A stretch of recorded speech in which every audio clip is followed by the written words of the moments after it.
사사기 1장 16절에서 21절 말씀입니다.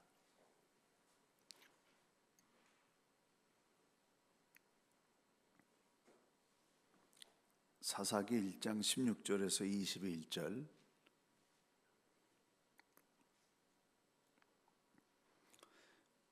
함께 합독하겠습니다.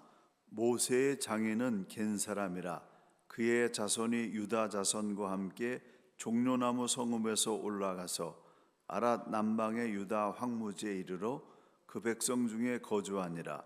유다가 그의 형제 시므온에게 함께 가서 스밧에 거주하는 가나안 족속을 쳐서 그것을 진멸하였으므로 그 성읍의 이름을 호르마라 하니라. 유다가 또 가사 및 그 지역과 아스글론 및 그 지역과 에글론 및 그 지역을 점령하였고, 여호와께서 유다와 함께 계셨으므로 그가 산지 주님을 쫓아냈으나 골짜기의 주민들은 철병거가 있으므로 그들을 쫓아내지 못하였으며, 그들이 모세가 명령한 대로 헤브론을 갈렙에 주었더니 그가 거기서 아낙의 세 아들을 쫓아내었고, 베냐민 자손은 예루살렘에 거주하는 여부스 족속을 쫓아내지 못하였으므로 여부스 족속이 베냐민 자손과 함께 오늘까지 예루살렘에 거주하니라. 아멘. 이스라엘이 가나안 정복 전쟁을 시작한 시점을 BC 1406년으로 보고 있습니다. 그리고 5년간의 정복 전쟁이 있었고, 여호수아가 죽은 후에 모두가 다 분배받은 땅으로 흩어져서 사사시대가 시작이 되었습니다. 그리고 사사시대가 지나서 사울 왕을 세우게 됐는데, 이 사울 왕을 시작으로 해서 왕들이 지배하는 그런 왕정시대가 됐습니다. 그래서 이 사사기와 사울 왕이 등극했던 시점이 BC 1050년이었기 때문에 대략 350년간 사사가 다스리는 그런 시대가 되었습니다. 만나 세대는 자녀들에게 쉐마 교육을 하지 않았습니다. 자기들은 하나님으로부터 직접 이 모세오경을 통한 세마 교육을 받아가지고 강대한 하나님의 군대가 됐는데, 정작 가나안 땅을 차지하고 난 다음에 자녀들에게 신앙 교육을 시키지 않았다. 왜 자녀들에게 신앙을 전수하는 신앙 교육을 시키지 않았을까? 여기에 굉장히 중요한 포인트가 있어요. 이스라엘은 본래 유목민입니다. 그래서 애굽에 들어가기 전에도 유목민이었고, 애굽에 들어가서도 유목민, 가축을 기르는 그런 업을 가지고 살았던 유목민들이었습니다. 근데 애굽에서 탈출한 다음에 하나님께서 땅을 주셨어요. 가나안 땅을 주셔서, 그래서 그 땅에서 정착하면서 농사를 짓기 시작했습니다. 농사를 짓기 시작해서 자기 땅이 생기고 나니까 거기서 곡식을 어떻게 해서든지 풍성한 곡식을 얻기를 원하게 되었는데, 어떻게 해야 곡식을 잘 지을 수 있을까 고민하다가 가나안 땅 이 토착민들 다 쫓아내지 못하고 그 가나안 땅에 사는 사람들이 농사하는 걸 보니까 농사를 지을 때마다 번영을 위해서 바알과 아세라에게 절을 하고 그들을 섬기는 것을 보게 됐습니다. 그래서 이스라엘 백성들이 곡식 번영을 위해서 하나님도 섬기고 바알과 아세라도 섬기는 그런 일을 벌이게 됐습니다. 제가 혼자 자취생활 하다 보니까 좀 화려한 옷도 좀 입어봤는데 몸부림을 쳐보는 거예요. 이게 잔발이 많이 생겨가지고 그거 자꾸 먹다 보니까 살이 쪄가지고요, 몸매 관리가 안 되고 있어요. 아니 뭐 이 얘기하려고 그런 건 아닌데 빨래 얘기하려고 이제 시작된 겁니다. 빨래도 하얀 옷하고 검정 옷하고 따로 빨아야 되는데 그거 싫어가지고 그냥 한꺼번에 빨다 보니까 하얀 옷이 조금씩 변하는 거예요. 나중에 거무튀튀하게 변하더라고요. 근데 까만 옷은 하얘지지를 않아요. 근데 신앙생활도 똑같다는 겁니다. 이스라엘 백성들이 하나님도 섬기고 또 곡식 번영을 위해서 바알도 섬기다 보니까 완전히 바알로 물들어 버렸다는 거예요. 풍요를 위한 노력 때문에 하나님만 섬기라고 모세와 여호수아가 유언으로 남겼던 그 순수한 신앙을 지키는 이 신앙교육을 실패하였고, 그로 인해서 이 12지파가 서로를 협력하지 않게 되었고, 지도자로 세워진 이 사사들은 수준에 크게 미달되는 그런 일이 일어나게 됐습니다. 결국은 양다리 거치는 신앙은요, 하나님 버리게 돼 있어요. 신앙 버리게 돼 있습니다. 신앙 버리니까 악행과 교만이 그들을 지배하게 됐고, 그런 그들을 하나님께서 심판하시게 되니까 오늘 우리 부목사님 말씀하신 대로 또 살려달라고 회개하니까 하나님 불쌍히 여기셔서 구원해 주시고, 또 살만하니까 또 타락하고, 이게 7번 반복되는 그런 역사가 사사시대에 일어났습니다. 신앙교육이 무너질 때 어떤 현상이 일어나는지 사사시대는 생생하게 우리에게 보여주고 있습니다. 그래서 교회에 신앙교육이 얼마나 중요한지 이거는 생명을 걸고 지켜야 된다. 만나 세대가 신앙교육 실패함으로 사사시대 350년간 어두운 시대를 만났던 걸 우리는 기억해야 된다라고 하는 겁니다. 그래서 이 사사시대의 내용을 분석해 보게 되면은 1장과 2장에서 쫓아내지 못한 족속들에 대한 기록이 계속 반복되고 있습니다. 이스라엘이 아직 다 정복하지 못한 그런 상태에서 서로가 이제 흩어지게 됐는데, 그 중에서 가장 이스라엘을 평생토록 괴롭혔던 그런 족속이 블레셋 족속입니다. 지도를 보시게 되면은 우리가 그 정복된 땅과 정복되지 않는 땅에서 봤잖아요. 여기 오히려 모세가 정복했던 가나안 동편 땅은 완전 정복을 했어요. 그런데 이스라엘이 분배받은 이 땅 지역에서는 정복하지 않은 그 족속들이 많이 있었는데, 특별히 여기 가나안 서해안 서북쪽, 여기가 블레셋 족속입니다. 이 블레셋 족속이 해안을 타고서 여기를 점령했는데 이거를 차지하지 못했고, 그리고 이쪽에 갈릴리 바다를 끼고 이렇게 오른쪽으로 여기 구슬이라고 하는 그런 족속이 차지하고 있습니다. 지금의 아수르예요. 구슬 지역은. 블레셋은 굉장히 호전적인 해양 민족이었고, 또 갈릴리 북부 지대 산지에 그 구슬 지역, 이 갈릴리 요 북부 요 산지 요 지역에는 네피림과 아낙 자손이라고 하는 거인들이 철기와 전차 부대를 가진 강한 그런 군사력을 가지고 버티는 민족들이 다수 거기에 버티고 있었습니다. 이 지역은 지금 이 지역은 대부분 다윗 시대에서야 점령이 됐고 솔로몬 시대에 완전 정복이 일어났습니다.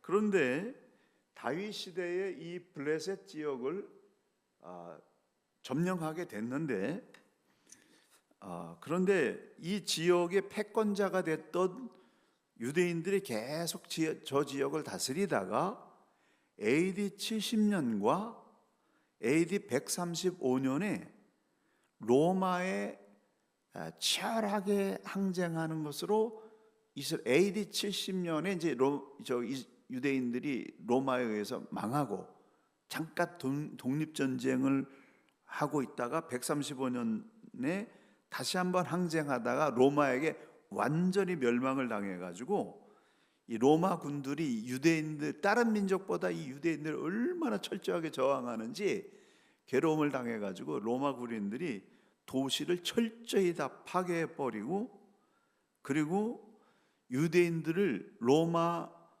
전역으로 흩어버리고 다시 돌아오지 못하도록 하기 위해서 유대인들이 철천지 원수처럼 여기는 블레셋의 이름을 따가지고 유대인이 살던 지역을 팔레스틴이라고 하는 이름을 붙인 겁니다.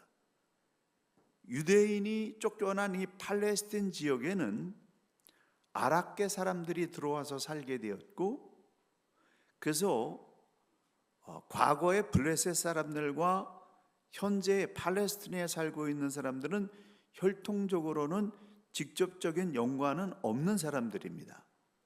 근데 이 지도를 보게 되면은 그 다음 지도 좀 보여주세요. 그 전의 지도. 예, 여기가 이제 이스라엘이거든요. 여기 레바논, 시리아, 요르단, 이집트인데요. 요 가자지구 요게 블레셋 지역이에요.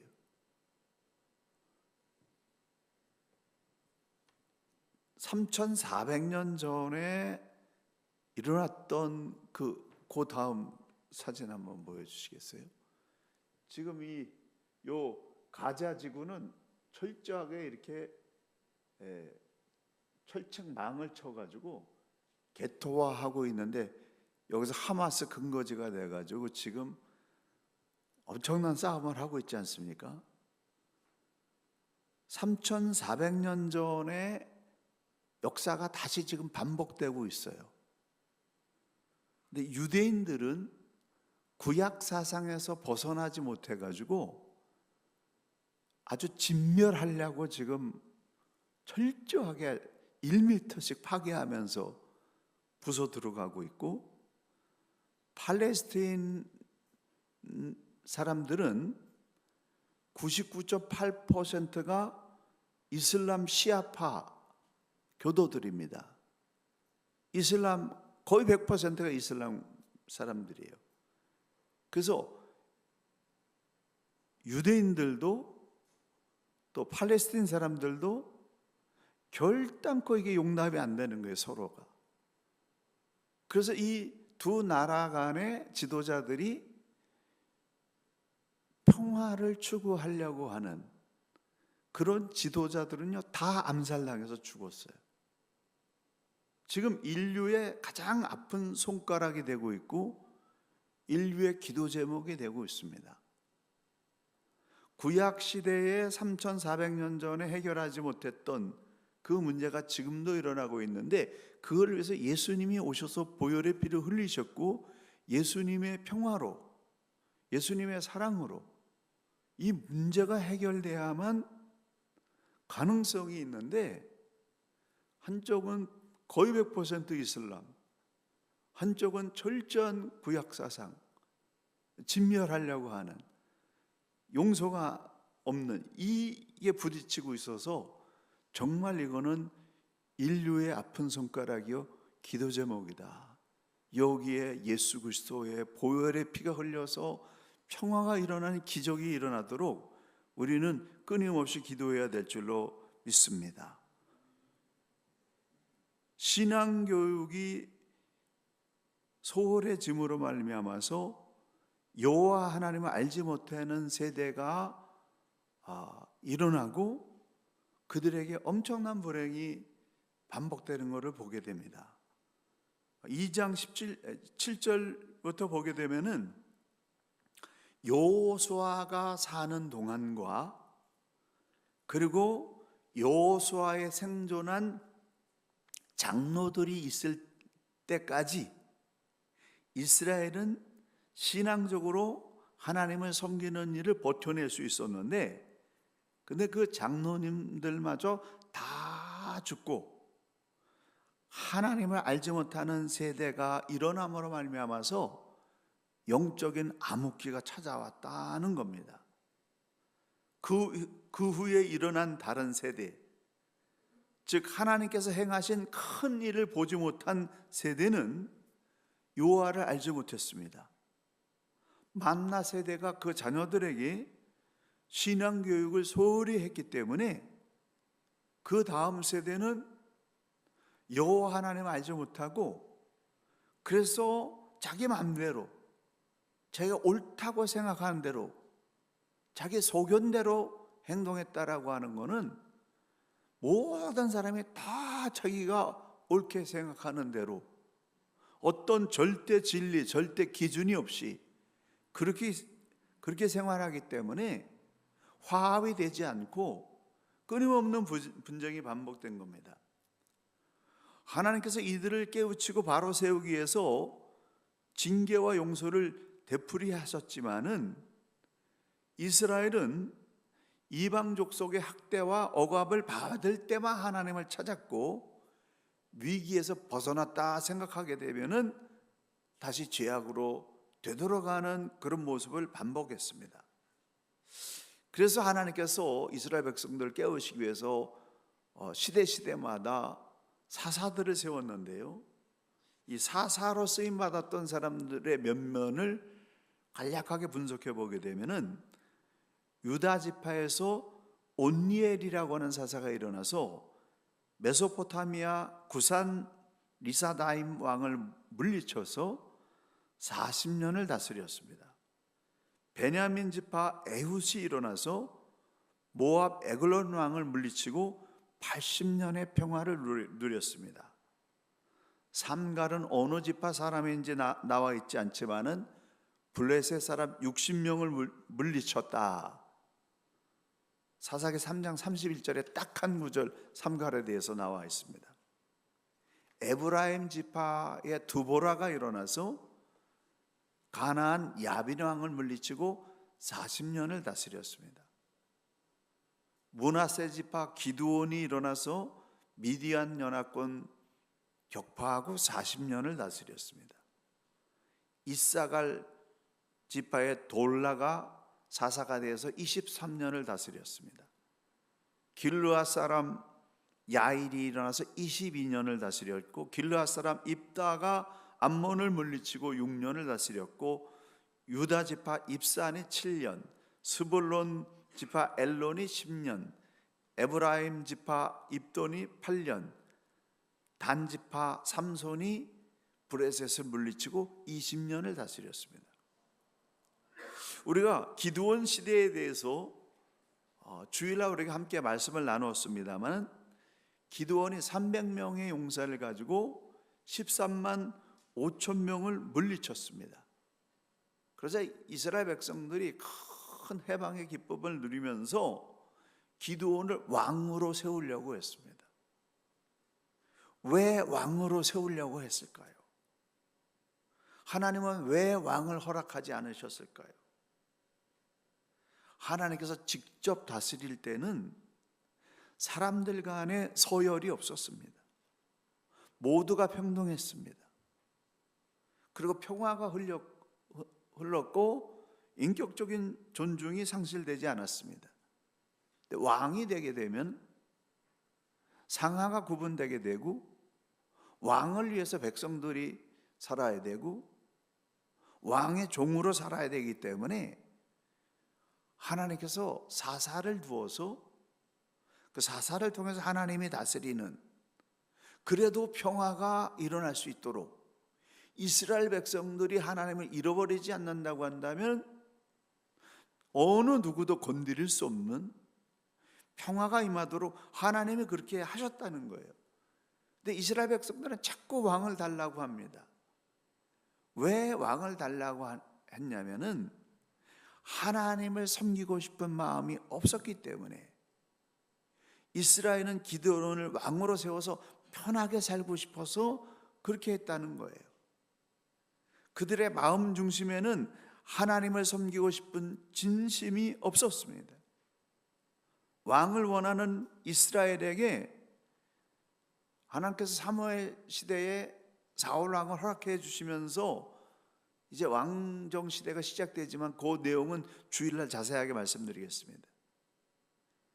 이스라엘은 기드온이 죽자 다시 하나님을 버리고 바알을 섬기기 시작했습니다.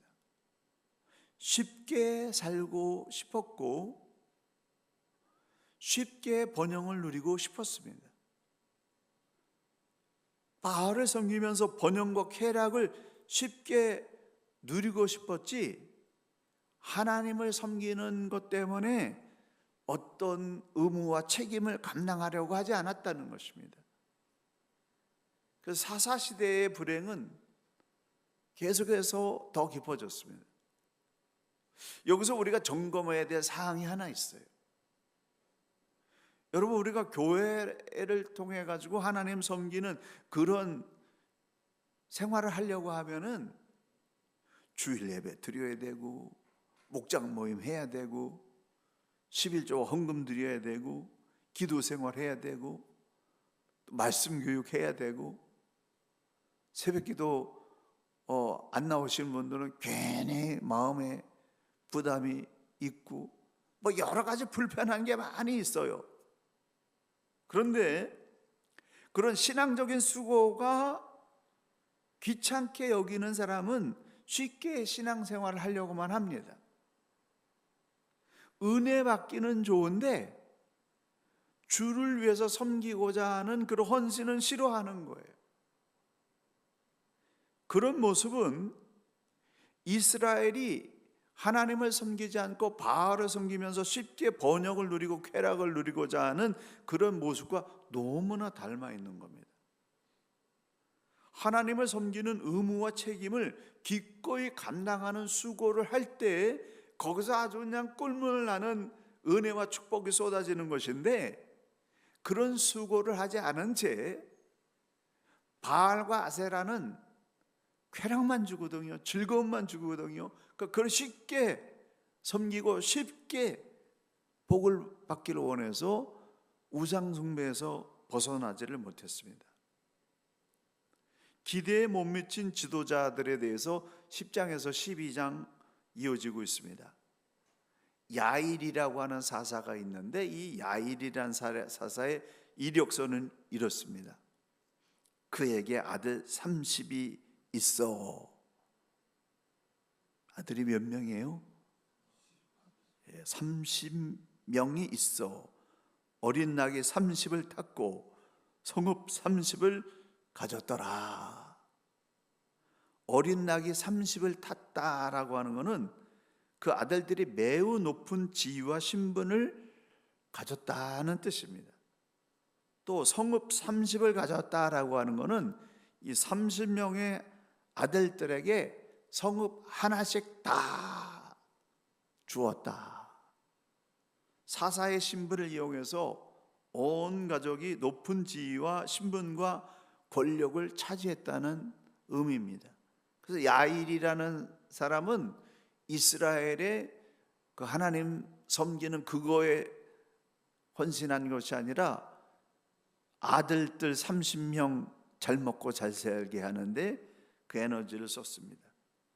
그런가 하면은 사사기 11장에 입다라는 사사가 등장합니다. 여러분 아시죠? 입다. 뭘 입냐? 하여튼 이 입다가 문제예요. 그는 하나님의 능력을 받아서 이스라엘 암몬 자손의 손에서 전쟁을 해가지고 구원하려고 하는 그런 뜻을 세웠는데, 그런데 입다는 전쟁에 나가서 승리하게 되면은 암몬 자손과의 전쟁에서 승리하고 돌아올 때 누구든지 내 집 문에서 제일 먼저 나와서 나를 영접하는 사람을 여호와께 번제로 드리겠다는 끔찍한 소원을 했습니다. 사람을 제물로 바치는 것은 이미 모세 율법을 통해서 하나님께서 절대 금지시키신 그런 일이었고, 그렇음에도 불구하고 이 입다라고 하는 선지자는 뜨거운 열정으로 하나님 섬기는 이 감성은 있었지만은 가나안 땅에 사는 사람들 그 제물로 그들의 우상을 섬기는 이 영향을 받아가지고 반성경적인 서원을 했다는 거예요. 하나님께 서원한다고 그게 다 귀한 게 아닙니다. 성경적인 서원을 해야지요. 그 결과 전쟁을 승리하고 돌아오는 이 입다를 향하여 그의 무남동료 외동딸이 가장 먼저 달려나와 가지고 환영하는 바람에 무남동료 외동딸을 번제로 드려야 되는 이 끔찍한 일이 벌어졌다는 것입니다. 지도자로 세움을 받은 사사조차도 얼마나 하나님 말씀에 무지했는지를 보여주는 그런 장면입니다. 종교개혁이 일어나기 직전에도 500여 년 전에 종교개혁이 일어나기 이전에도 카톨릭에서는 성경을 라틴어로만 그렇게 기록하고 일반 대중들에게는 성경을 공개하지 않았습니다. 313년 로마 제국이 당시 지중해 세계 만국어였던 라틴어를 교회의 공식 언어로 선언했습니다. 이 라틴어는 이탈리아 반도 중부에 있는 고대 로마와 그 주변 지역 라티움에 정착하면서 살던 라티움 사람들이 쓰던 언어입니다. 로마가 지중해 정복하면서 라틴어를 지중해 전역과 유럽 지역의 상당 부분에 퍼뜨렸습니다. 로마가 가는 곳마다 다 라틴어를 퍼뜨린 거죠. 그래서 이 라틴어가 현대의 프랑스어, 이탈리아, 에스파니아어, 포르투갈어, 루바니아어 등 로만스어의 근원이 되었습니다. 이 오늘날 라틴어는 죽은 언어가 되었지만 바티칸은 아직도 라틴어를 공식 언어로 이태리어와 함께 공식 언어로 사용하고 있는 중입니다. 그런데 중세기에는 이 라틴어를 모르는 사람은 성경을 알 수도 없었고 더군다나 일반 대중에게는 성경을 공개하지 않았습니다. 그러니까 성경을 모르는 암흑 시대가 되는 거예요. 그러다 보니까 카톨릭이 가는 곳마다 성경적인 그런 정책이나 성경적인 신앙 교육을 시킨 것이 아니라 지역에 있는 그런 토속 종교와 야합하는 그런 일들이 일어나게 된 것입니다. 그래서 종교 개혁을 할 때 5대 표를 외친 첫 번째 표가 뭐냐면은 솔라 스크립투라. 저 기억하라고. 스크립투라. 투의 악센트가 있어요. 솔라 스크립투라. 오직 성경. 말씀으로 돌아가야 된다. 말씀으로 들어가자. 오직 성경, 오직 그리스도, 오직 믿음, 오직 은혜, 오직 하나님께 영광. 이 5개 포효 중에서 가장 먼저 내가 모토가 뭐냐면은 말씀으로 돌아가야 된다. 그래서 종교개혁이 일어난 겁니다. 성경을 모르면 주님을 위하여 일한다고 하면서도 입다와 같은 반성경적인 행동을 하게 됩니다. 말씀 교육이 끊어지게 되면 이런 현상이 일어나는 거예요. 서구교회가 지금 그런 상태가 되고 있고 우리도 그런 상태가 있습니다. 정말 하나님 말씀을 다음 세대 우리 자녀들에게 가르치는데 생명을 걸어야 돼요. 교회 존속의 결과가 달려있는 겁니다. 그래서 교회는 그 어떤 것보다도 하나님 말씀 교육이 자리를 잡아야 된다는 거예요. 그래서 영화서부터 유치부, 유년부, 아동부, 청소년부, 청년부, 장년부, 노년부까지 쫙 성경 교육이 이어질 수 있도록, 또 신앙의 그 척도에 따라서 언제든지 신앙 교육을 받을 수 있는, 그게 돼 있어야만 뿌리 깊은 나무가 될 수 있습니다. 신앙 교육이 무너지면은 사사시대의 결과가 그대로 오는 것이고, 가톨릭이 타락한 것을 막을 수 없는 속수무책의 그런 현상이 올 수밖에 없습니다. 사사기 10장 6절에 보게 되면은 사사시대에 이스라엘이 섬겼던 우상들의 이름이 쫙 나와 있습니다. 바알은 비와 폭풍의 신으로 다산과 풍요를 가져다 주는 가나안의 남신이었습니다. 원래는 엘이라고 하는 최고 신이 있었지만 이건 상징적인 신이었고, 민중들에게는 바알 신이 최고의 신이었어요. 아스다롯은 풍요의 여신으로 셈족 계통의 사람들에게 가장 폭넓게 숭배되는 그런 신이었습니다. 근데 문제는 이 바알과 아스다롯 섬기는 게 왜 심각한 문제냐면은, 이 바알과 아세다로 섬기는 신전에서 제사를 행할 때 그곳에 있는 여 제사장들과 성적인 행위를 해야 됐다는 거예요. 그래서 최음제를 마시고 거기서 온갖 말할 수 없는 그런 현상이 일어난 겁니다. 바알과 아스타롯을 섬길 때 최악의 음란 행위가 벌어졌고, 그 쾌락 때문에 사람들은 우상 숭배에서 빠져나오지 못한 거예요. 그래서 이 바알 숭배는 이스라엘 백성들이 가나안 땅에 들어가면서 시작해가지고 나라가 망하는 BC 586년까지 계속해서 이스라엘을 괴롭혔습니다. 근데 이 음란 행위가요, 현대 이단들을 보게 되면 그 현대 이단들, 마귀는 귀신은 귀신 같잖아요. 그 시대의 전법을 그대로 써가지고 피가름이라고 하는 끔찍한 죄악을 버섯에 저지르면서 사람들을 꽉 올무로 나가지 못하도록 그렇게 만들어 놓고 있다는 겁니다. 아람 신들은, 이 아람은 시리아인데 이 아하스 왕 시대에 이 아람 신을 숭배하고 단을 세우면서 희생 제물을 바쳤던 그런 기록이 나옵니다. 시돈의 신들은 이스라엘 최악의 그런 타락한 여인 중에 하나였던 이세벨이 이스라엘에 끌고 들어온 바알과 아세라를 가리킵니다. 그래서 엘리야 전투가 벌어진 그게 바로 시돈의 신들입니다. 모압의 주신은 그모스고, 암몬 자손의 신들은 밀곰이나 밀감, 몰렉이나 몰록이라고 그렇게 말하는데 같은 신이라고 그래요.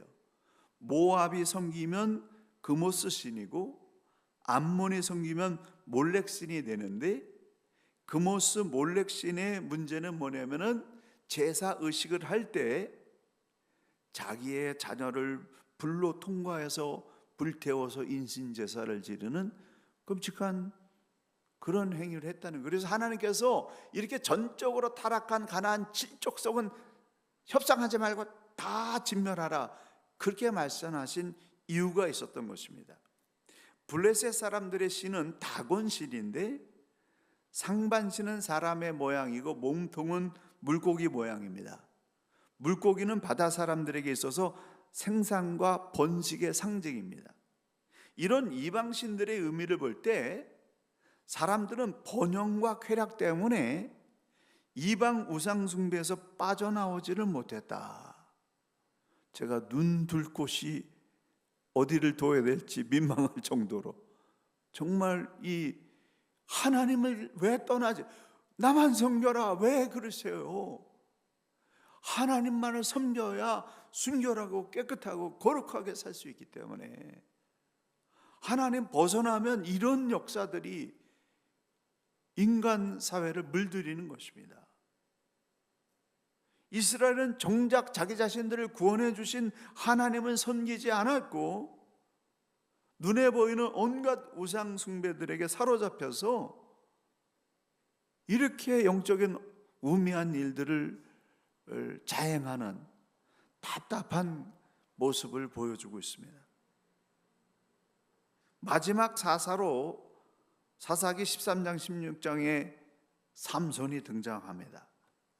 이 삼손은 자녀가 없던 마노아 부부에게 하나님께서 선물로 주신 아들입니다. 그래서 어릴 때부터 복을 받은 사람이 되었고 하나님의 영이 임해서 그는 정말 굉장한 역사를 일으켰습니다.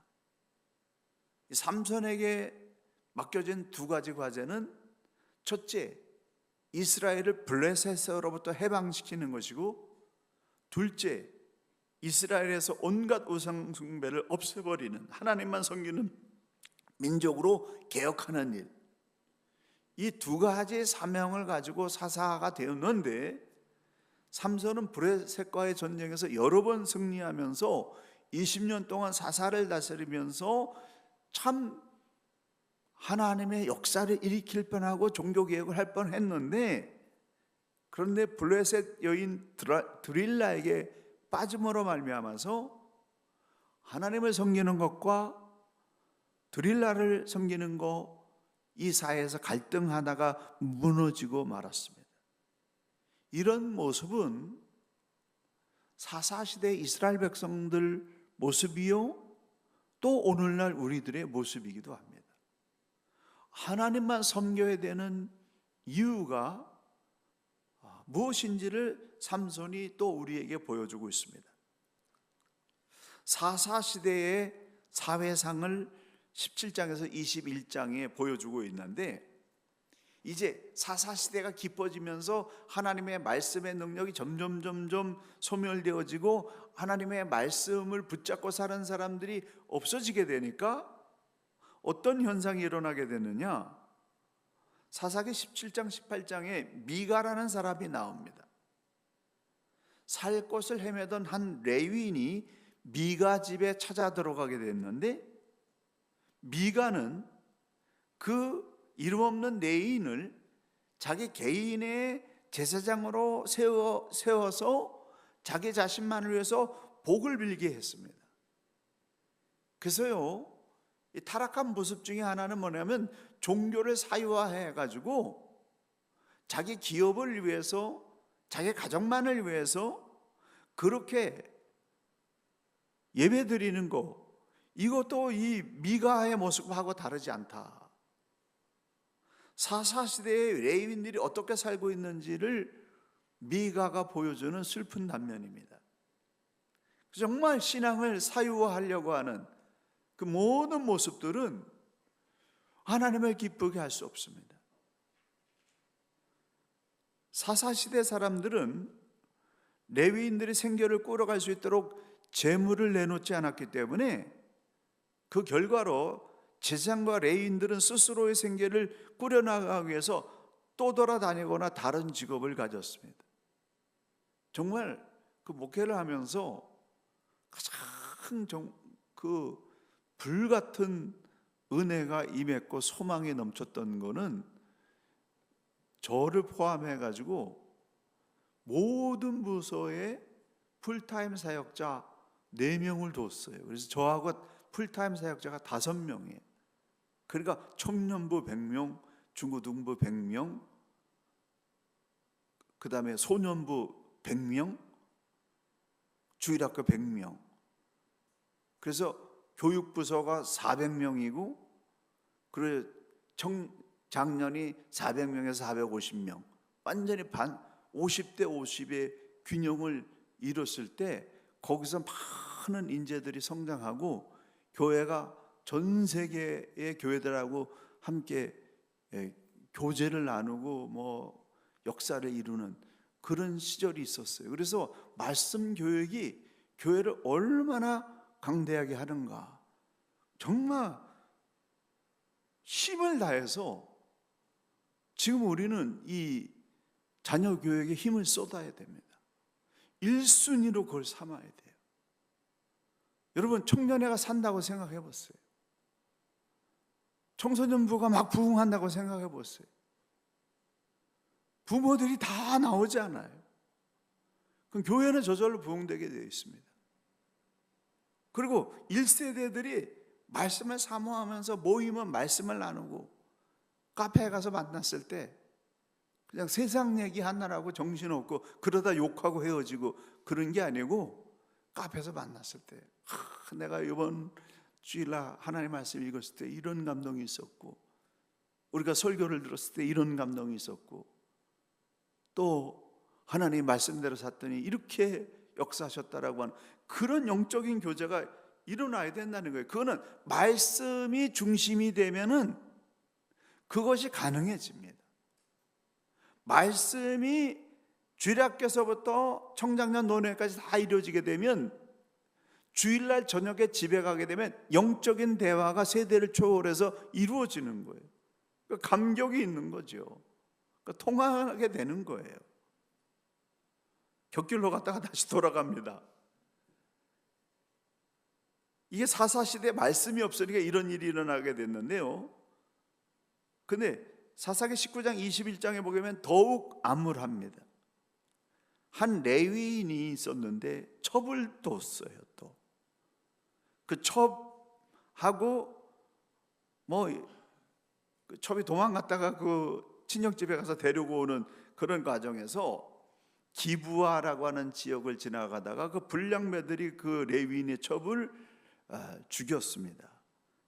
그래서 그 문에 엎드려서서 그 첩이 시체로 발견됐는데, 이 레위인이 복수를 꿈꾸면서 자기 첩을 12조각으로 내가지고 이스라엘 모든 지파에게 보냈어요.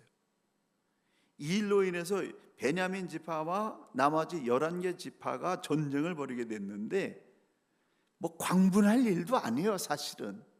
그런데 이스라엘 백성들이 우매해가지고 이거 의를 세워야 된다 생각해가지고 베냐민 지파 대 나머지 모든 세대 지파들이 전쟁을 벌여가지고 베냐민 지파 2만 5천 명을 죽여버렸습니다. 베냐민 지파는 소멸될 직전에 이르게 됐는데, 전투를 벌일 때에는 앞뒤를 가리지 않고 서로 죽고 죽이는 그런 일을 했다가 광풍이 휩쓸고 난 다음에 생각해 보니까 헛된 일에 힘썼고 참담한 결과만 손에 쥐게 된 겁니다.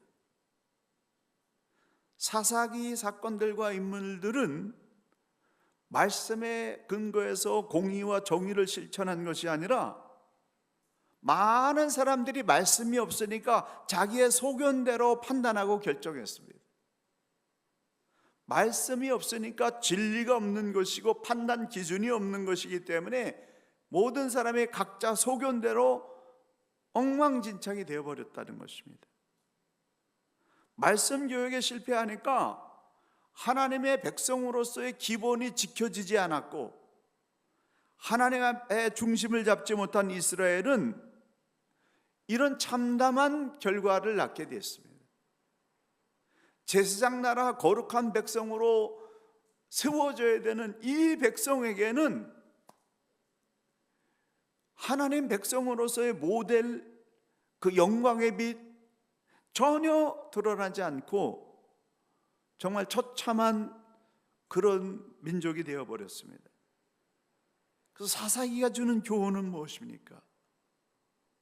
하나님께서 이미 모세를 통해서 모세 오경을 일러주시면서 하나님을 섬기는 방법, 이웃과의 올바른 방법, 다른 민족과 어떻게 평안을 누려야 되는지 구체적으로 하나님이 다 알려주셨는데, 그 말씀대로 살지 않는다고 한다면 그 말씀이 무슨 소용이 있겠습니까?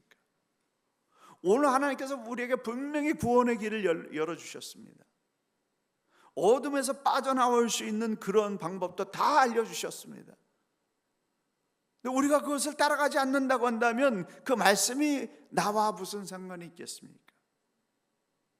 사사기는 하나님의 말씀과 어긋난 선택이 어떤 결과를 가져오는지 우리에게 교훈해 주고 있습니다. 그래서 우리는 이 말씀 앞에 다시 정직하게 서서 힘들고 불편하더라도 하나님의 말씀대로 살아야 되겠다. 그래야만 내가 살고 내 가정이 살고 미래에 소망이 있다라고 하는 확신을 가져야 됩니다.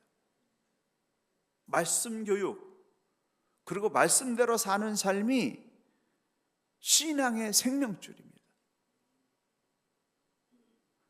그래서 그걸 알려주시기 위해서 사사기 중간에 룻 이야기가 나와서 자격도 안 되고 근본도 없는 이 모압 여인 룻과 기생 라합의 후손 보아스가 하나님의 말씀대로 살아낼 때 얼마나 찬란하게 빛나는지를 그걸 하나님이 보여주신 거예요.